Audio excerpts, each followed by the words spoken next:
আসসালামু আলাইকুম গাইস, কি অবস্থা, কেমন আছেন? আর এই জায়গাটা হলো বাহারানের মানে সবচেয়ে পুরানা।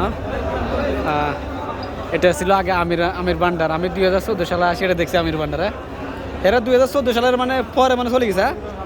আগে মানে 15তে মানে এই আমির ভান্ডার এক নামে সবাই চিনতো বাহারানে। হ্যাঁ, সবাই চিনতো। এটা পুরা এখন এটা পাল্টে গেছে। মধ্যে তো এটা কোলেস্ট্রল দিছে কারা জানি।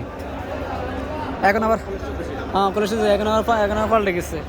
এটা মানে বাহারানে মানে অনেক পুরানা। আমির ভান্ডার কইলে মানে সবাই চিনতো এটা। আগে বাঙালিরা এখানে আড্ডা দিত, সবাই এখানে চাটা খাইতো। তো অনেক রেস্টুরেন্টগুলো হয়ে গেছে। এই যে এটা মানার মধ্যে আমির ভান্ডার, এটা আগে অনেক ফেমাস ছিল আমির ভান্ডার হোটেল। এটা এখন আর নাই। আগে মানুষ, আমি শুনছি আগে বলে মানুষের টাকা ভাড়ালে এগো মাধ্যমে ভাড়াইতে বলো টাকা, দেশে টাকা ভাড়ালে। হ্যাঁ, আগে মানুষে বাহারান থেকে দেশে টাকা ভাড়ালে আমির ভান্ডার আছে না, এগো মাধ্যমে টাকা মানে পাঠাইতে পারে দেশের মধ্যে।